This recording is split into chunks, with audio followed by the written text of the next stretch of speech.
तो अगर बेन 10 के शुरुआत से लेकर पूरे एंड ओमनीवर्स तक बात की जाए तो बेन के पास अभी टोटल 70 से भी ज्यादा एलियंस अनलॉक हो चुके हैं। इनमें से कुछ पहले से अनलॉक थे या बाद में अनलॉक हुए या फिर स्कैन करके ओमनीट्रिक्स में ऐड किए गए थे। और आज हम इस वीडियो में इन्हीं सारे एलियंस के बारे में जानेंगे कि वो कब और कैसे ओमनीट्रिक्स में अनलॉक हुए। तो बिना कोई टाइम बर्बाद किए शुरू करते हैं बेन 10 क्लासिक के फर्स्ट एपिसोड से, जहां बेन को ओमनीट्रिक्स मिलता है और इसमें होते हैं 10 एलियंस। और सिर्फ 10 इसीलिए क्योंकि ओमनीट्रिक्स में 10 के सेट में एलियंस की प्लेलिस्ट होती है जिसे उसका यूजर एक्सेस कर सकता है। तो बेन 10 क्लासिक के फर्स्ट सीजन में ही हमें बेन 10 के ओरिजिनल 10 एलियंस देखने मिलते हैं जो उस वक्त पर ओमनीट्रिक्स की एक्टिव प्लेलिस्ट थी। और इस प्लेलिस्ट के 4 एलियंस को बेन पहले ही एपिसोड में एक्सेस करता है। जैसे वो ओमनीट्रिक्स मिलने के जस्ट बाद हीट ब्लास्ट में ट्रांसफॉर्म हो जाता है और दूसरी बार उसे छेड़ते वक्त वो वाइल्ड मट में ट्रांसफॉर्म होता है और थर्ड टाइम वो ओमनीट्रिक्स से डायमंड हेड में ट्रांसफॉर्म होता है ताकि वो विल्गैक्स के जायंट ड्रोन को हरा सके। और एपिसोड के एंड में वो एक्सेलरेट को एक्सेस करता है ताकि वो जेडी और कैश से बदला ले सके।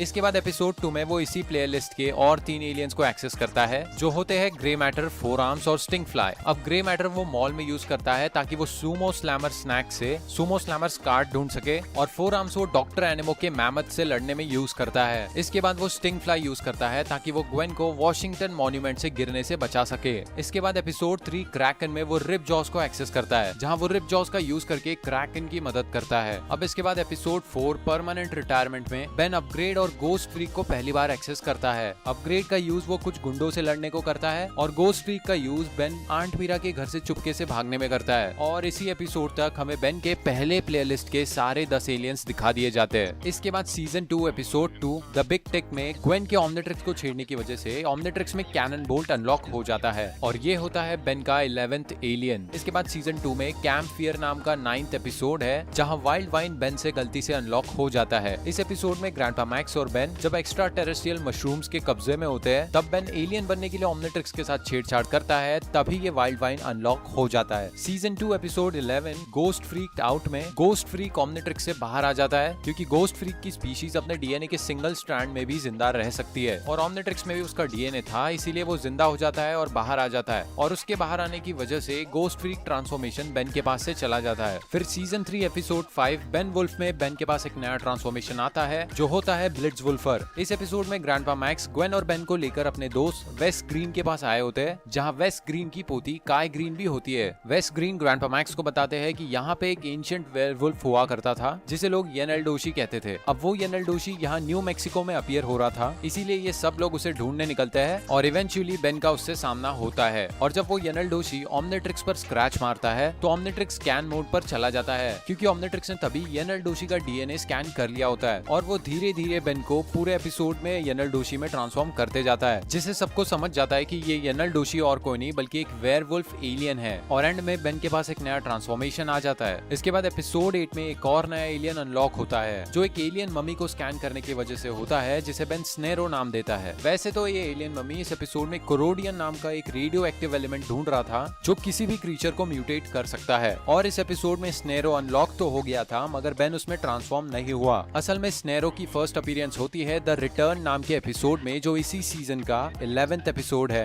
इस एपिसोड में ग्रैंडपा मैक्स, ग्वेन और बेन एक स्पेस रॉकेट लॉन्च साइट पर जाते हैं जहां कुछ प्रॉब्लम्स हो रही होती है और वो प्रॉब्लम होती है पर्पल लाइटनिंग जिसे वेयरवुल्फ और मम्मी वाले एपिसोड में भी दिखाया जाता है और इसी लाइटनिंग की वजह से यहाँ एक रॉकेट लॉन्च कैंसिल हो जाता है। अब इस रॉकेट लॉन्च का इंचार्ज मेनली डॉक्टर विक्टर नाम का एक आदमी होता है जो बहुत ज्यादा सस्पिशियस होता है। आगे जाकर रिवील होता है कि डॉक्टर विक्टर के साथ वो वेयरवुल्फ और मम्मी वाला एलियन भी मिले हुए हैं और डॉक्टर विक्टर भी कोई इंसान नहीं है बल्कि वो भी एक एलियन है जो फ्रैंकेनस्टाइन जैसा दिखाई देता है। इनकी बैक स्टोरी कुछ ऐसी होती है कि ये तीनों एलियन एक ही प्लैनेट से बिलोंग करते हैं और उस प्लैनेट पर राज करता है जी स्केयर और जी स्केयर यहाँ गोस्ट फ्रीक का नाम है जो बेन के ओमनीट्रिक्स से बाहर आया है। तो इनका प्लान होता है जी स्केयर को जिंदा करना और अर्थ के एटमॉस्फेयर को एक ऐसी शील्ड से ढकना ताकि उस पर सनलाइट ना आ सके जिसकी वजह से गोस्ट फ्रीक इस प्लैनेट पर दिन में भी जिंदा रह पाएगा और इस प्लैनेट पे जितने भी लोग हैं उन सबको गुलाम भी बना लेगा। इस एपिसोड के सेकंड पार्ट में गोस्ट फ्रीक फिर से जिंदा होता है और उसका प्लान लगभग कामयाब हो ही जाता है कि बेन के पास एक नया ट्रांसफॉर्मेशन आता है और वो होता है फ्रैंकेनस्ट्राइक और ये डॉक्टर विक्टर की वजह से ओमनीट्रिक्स में अनलॉक हो जाता है। एपिसोड के अंत में फ्रैंकेनस्ट्राइक और मम्मी को एक पोर्टल के थ्रू कहीं और भेज दिया जाता है और गोस्ट फ्रीक को फिर से सूरज की रोशनी में जलाकर मार दिया जाता है। इसके बाद आती है secret of the Omnitrix movie जिसमें एज़मथ बेन को वेबेक अनलॉक करके देता है। फिर season 4 episode 5 divided we stand में बेन एक और नया ट्रांसफॉर्मेशन खुद से अनलॉक करता है जो होता है डिटो मैग्नेटो, जिसे वो डॉक्टर एनिमो की म्यूटेंट बर्ड के अगेंस्ट यूज करता है। फिर सीजन 4 के last episode Ben 10 versus the negative 10 में बेन आई गाय में ट्रांसफॉर्म होता है, जो सीक्रेट ऑफ द ओमनिट्रिक्स और बेन 10 वर्सेस द नेगेटिव 10 के इवेंट्स के बीच में कहीं अनलॉक होता है, और वो भी ऑफ स्क्रीन, जिसकी वजह से ये एलियन एग्जैक्टली कैसे अनलॉक हुआ ये हमें नहीं पता। और यहाँ बेन 10 क्लासिक सीरीज खत्म हो जाती है, जो हमें 10 साल के बेन के एडवेंचर्स दिखाती है। मगर ओमनीवर्स में हमें क्लासिक के फ्लैशबैक देखने मिले थे, जिसमें बेन 11 साल का था,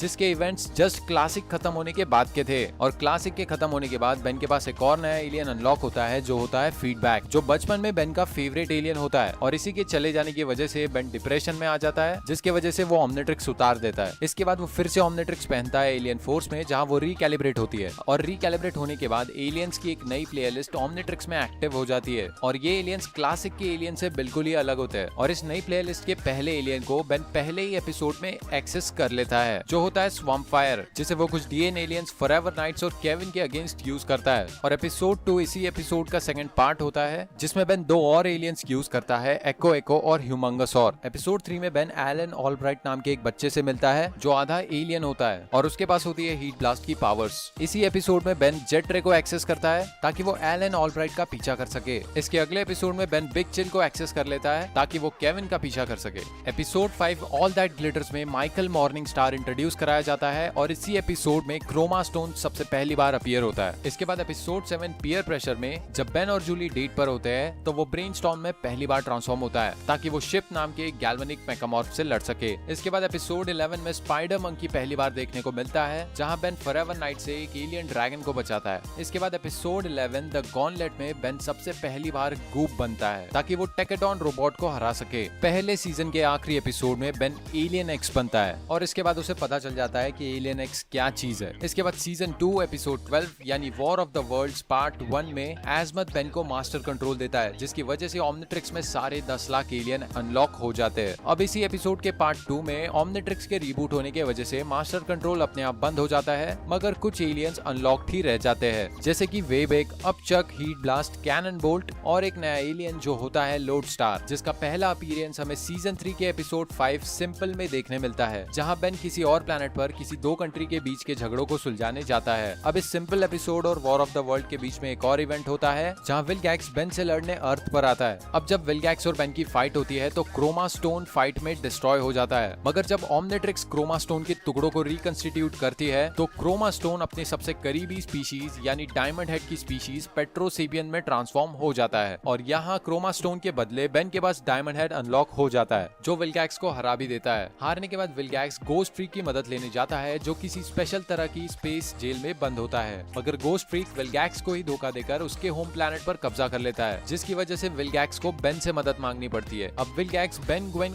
केविन को लेकर अपने प्लैनेट विलगैक्सिया पर जाता है, जहां बेन धोखे से गोस्ट फ्रीक को ओमनिट्रिक्स में कैद कर लेता है, जिसकी वजह से गोस्ट फ्रीक ट्रांसफॉर्मेशन ओमनिट्रिक्स में फिर से अनलॉक हो जाता है। इसके बाद एपिसोड 13 में एक लवोडन बच्चे की इलेक्ट्रोमैग्नेटिक वेव्स ओमनिट्रिक्स में गड़बड़ी पैदा करती है, जिससे कि रैथ अनलॉक हो जाता है। फिर episode 16 secret of Chroma stone में टेट्रैक्स बेन के पास आता है, ताकि वो क्रोमा स्टोन की मदद से अपने पूरे प्लैनेट को रिवाइव कर सके, क्योंकि क्रोमा स्टोन को इसीलिए बनाया गया था ताकि वो पेट्रोपिया का गार्डियन बने। और जो क्रोमा स्टोन पेट्रोपिया का गार्डियन बना था, उसका नाम था सुगिलाइट, जो पूरे यूनिवर्स में अकेला क्रोमा स्टोन था, जिसका डीएनए ओमनिट्रिक्स में एज अ बैकअप लिया गया था। अब टेट्रैक्स आता है और बेन के डायमंड हेड को तोड़ना शुरू करता है, और डायमंड हेड के अंदर होता है क्रोमा स्टोन, जिसे टेट्रैक्स एक क्रिस्टल देता है, जिसमें सारे पेट्रोसेपियंस का डीएनए होता है, और उसी क्रिस्टल की पावर से वो पेट्रोसेपिया को रिवाइव करेगा। एपिसोड के खत्म होते होते विलगैक्स वो क्रिस्टल ले लेता है, और सुगिलाइट भी अपने आप गायब हो जाता है। मगर गायब होने से पहले सुगिलाइट ने एक आखिरी क्रिस्टल बेन को दे दिया था, जिसे यूज करके बेन पेट्रोपिया को फिर से रिवाइव करता है। पेट्रोपिया के साथ साथ सुगिलाइट भी वापस रिवाइव हो जाता है, और एपिसोड के एंड में हमें पता चलता है कि सुगिलाइट भले ही ओमनिट्रिक्स से अलग हो चुका है, मगर ओमनिट्रिक्स में क्रोमा स्टोन का डीएनए अब भी होने की वजह से बेन उसमें ट्रांसफॉर्म हो सकता है। फिर आता है एलियन फोर्स का फिनाले, जहां बेन को अल्टीमेट्रिक्स मिल जाती है, और अल्टीमेट्रिक्स के ओमनिट्रिक्स से लिंक्ड होने की वजह से अल्टीमेट्रिक्स में वो सारे एलियन होते हैं जो ओमनिट्रिक्स में अनलॉक्ड हो चुके होते हैं। मतलब एलियन फोर्स की शुरुआत से लेकर अल्टीमेट्रिक्स मिलने तक बेन के पास 20 एलियंस अनलॉक हो जाते हैं, जो अल्टीमेट्रिक्स में भी अवेलेबल होते हैं। इसके बाद अल्टीमेट एलियन के सीजन 1 में ही हमें 5 एलियन दिखाए जाते हैं, जो एड्रोमेडा गैलेक्सी के होते हैं और वो एग्रेगोर नाम के एक ऑस्मोसियन से भाग रहे होते हैं जो उनकी पावर्स को एब्जॉर्ब करना चाहता है। सीजन 1 में ही एक एक करके बेन इनसे मिलता जाता है और इन्हें स्कैन करके अल्टीमेट्रिक्स में ऐड कर लेता है, जिसकी वजह से बेन को 5 नए एलियन मिलते हैं जो होते हैं वाटर हैजार्ड, आर्माड्रिलो,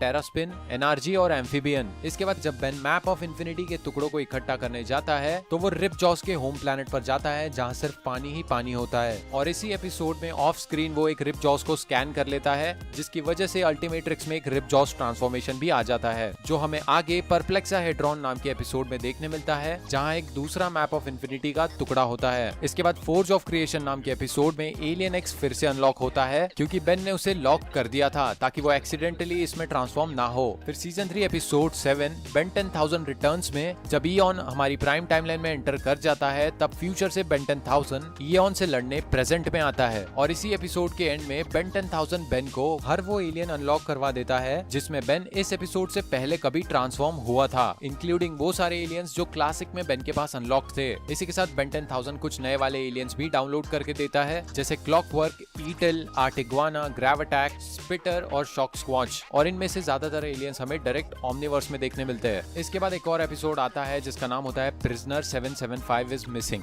जहां बेन मर्लिनी सेपियन नाम के एक एलियन को स्कैन करता है जो कैमोफ्लाज होने की एबिलिटी रखता है और यहाँ बेन इस एलियन का नाम रखता है चैम एलियन। इसके बाद अल्टीमेट एलियन खत्म होने पर बेन के पास नया ओमनिट्रिक्स आता है जिसमें सारे के सारे एलियंस होते हैं जो अल्टीमेट एलियन तक बेन के पास अनलॉक्ड हो गए थे और इसके अलावा इसमें और भी एलियंस होते हैं जो पहले से अनलॉक्ड होते हैं जैसे ब्लॉक्स जो ओमनिवर्स के सीजन 1 एपिसोड 1 में दिखाया जाता है और क्रैश हॉपर जो सीजन 1 एपिसोड 6 में पहली बार अपीयर होता है। वैसे ये सारे एलियंस बेन के लिए भी नए होते हैं क्योंकि ओमनिवर्स अल्टीमेट एलियन के जस्ट बाद शुरू होता है। इसके बाद बॉल वीवल हमें सीजन 1 एपिसोड 9 में दिखाया जाता है जहां बेन डायरेक्टली हीट ब्लास्ट से दूसरा एलियन स्विच करते वक्त बॉल वीवल में ट्रांसफॉर्म हो जाता है। फिर सीजन 2 एपिसोड 3 आउटब्रेक में डॉक्टर साइकोबोस ओमनिट्रिक्स के अंदर से एक स्टेबलाइजर चुरा लेता है जिसकी वजह से ओमनिट्रिक्स सबको रैंडमली एलियंस में ट्रांसफॉर्म करना शुरू कर देता है। अब यहाँ प्लम्बर बेस में 2 गैल्विन्स होते हैं, ब्लूकिच और ड्रीबा, जो ओमनिट्रिक्स का स्टेबलाइजर रिपेयर करने की कोशिश करते हैं और इसी चक्कर में वो कुछ एलियंस को अनलॉक कर देते हैं जैसे मोलस्टैश, पेस्किडस, द वर्स और वॉल्करट्राउट। इसके बाद इसी एपिसोड के एंड में ओमनिट्रिक्स खुद से एक एलियन अनलॉक करता है जो होता है किकिंग हॉक। इसके बाद सीजन 2 एपिसोड 10 में फीडबैक फिर से ओमनिट्रिक्स में अनलॉक हो जाता है। जैसा कि मैंने कुछ देर पहले कहा था कि फीडबैक की जाने की वजह से बेन ओमनिट्रिक्स पहनना छोड़ देता है और फीडबैक को इरेज करने वाला और कोई नहीं बल्कि एक इविल गैल्वेनिक मेकामॉर्फ मैलवेयर होता है और इस एपिसोड में मैलवेयर फिर से वापस आता है जिससे बेन फाइट करता है और जब बेन मैलवेयर के बॉडी के अंदर होता है तो ओमनिट्रिक्स फीडबैक के डीएनए का डेटा मैलवेयर के अंदर से फिर से एब्जॉर्ब करता है जिसकी वजह से फीडबैक फिर से अवेलेबल हो जाता है। उसके बाद सीजन 3 एपिसोड 6 स्पेशल डिलीवरी में टोपिक दिखाया जाता है जो ओमनिट्रिक्स में पहले से ही अनलॉक्ड होता है। इसके बाद सीजन 3 एपिसोड 8 में एस्ट्रोडैक्टल अनलॉक होता है